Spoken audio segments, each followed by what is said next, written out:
Exercise 3A, इसमें जी ऐसे जो प्रश्न दिया गया है इसको हमें हल करना है। प्रश्न एक, एक में करा है निम्नलिखित संख्याओं के सभी गुणनखंड लिखें। इसमें जी ऐसे जो प्रश्न दिया गया है इस सबका हमें गुणनखंड लिखना है। तो एक का ए नंबर में है 20। तो 20 को हम किस तरह से लिख सकते हैं?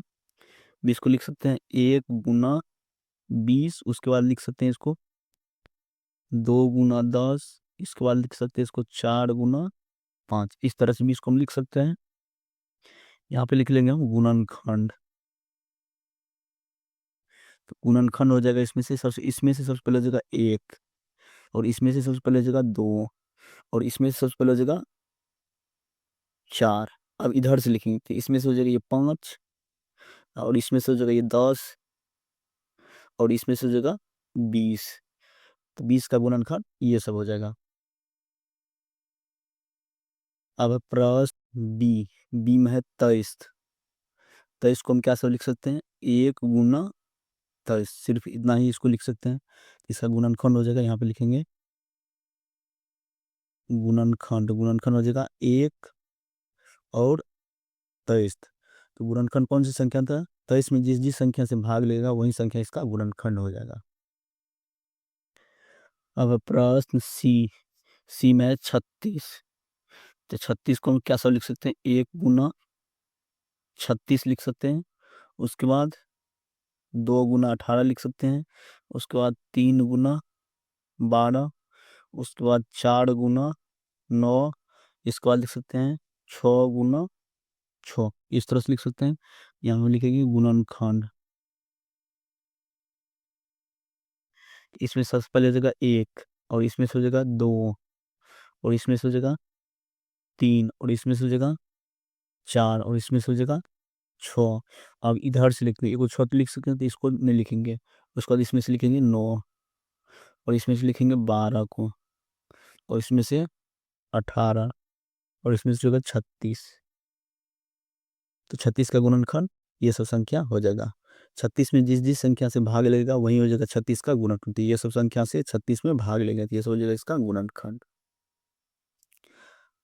अब है प्रश्न डी, डी में है 12।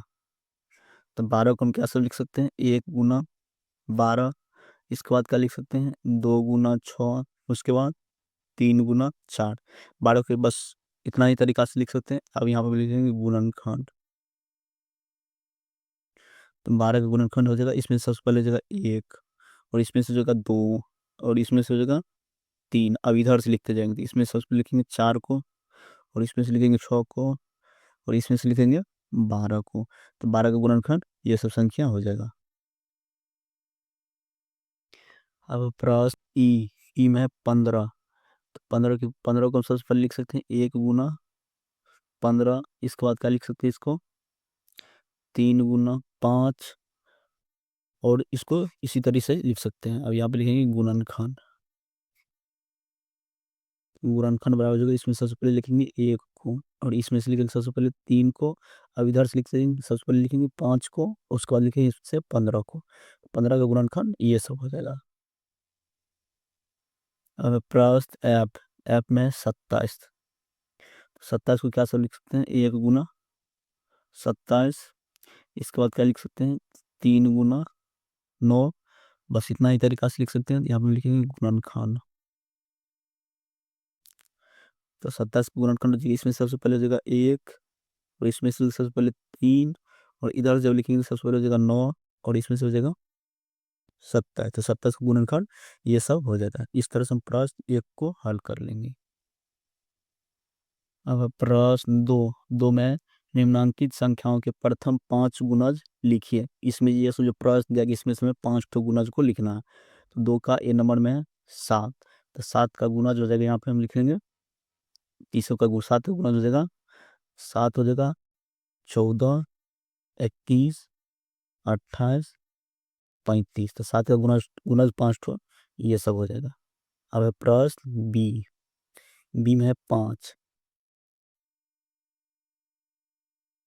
5 का गुणज लिखना तो 5 ठो, तो 5 हो जाएगा 10, 15, 20, 25, 5 गुना ये सब हो जाएगा। अब लिखेंगे सी नंबर में 6, 6 का 5 गुना लिखेंगे, 6, 12, 18, 24, 30। 6 का गुणनखंड, 6 का गुना ये जगह 5।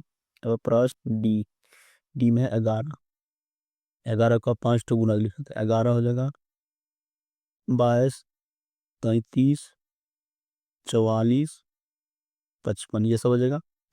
अब लिखेंगे 17, ई नंबर में है 17, 17 का 5 गुना लिखना तो हो जाएगा 17, 34, 51, 68, 85, 17 का गुना ये सब बचेगा। इस तरह से हम प्रश्न 2 को बना लेंगे।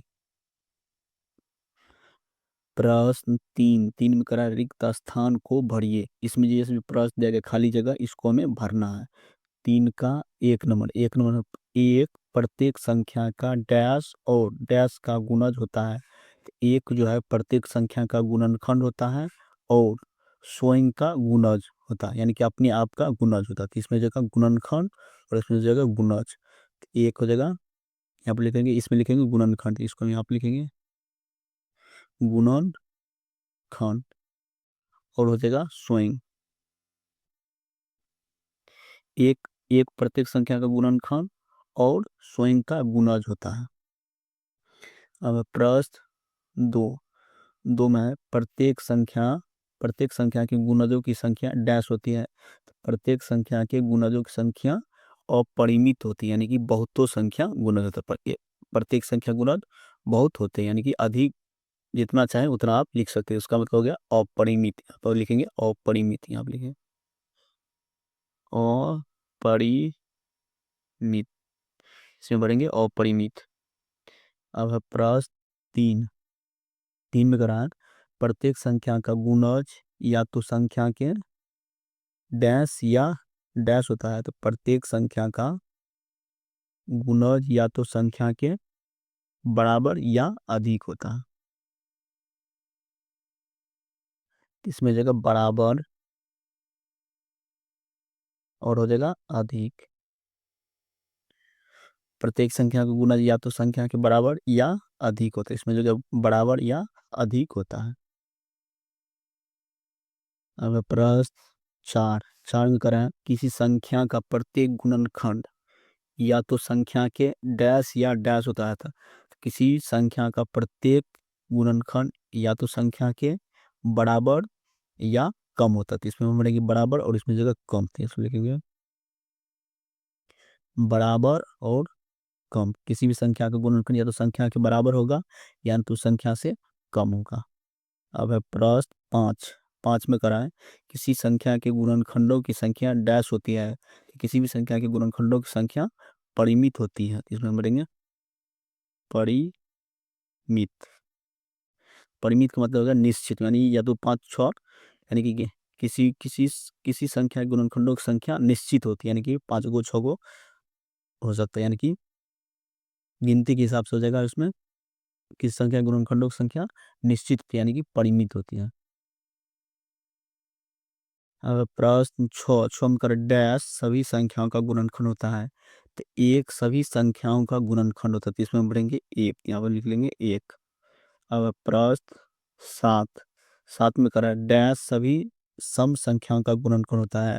तो, तो इसमें करा डैश सभी सम संख्या का गुणनखंड होता है। तो 2 जो है सभी सम संख्या का गुणनखंड होता है, इसमें बढ़ेंगे 2।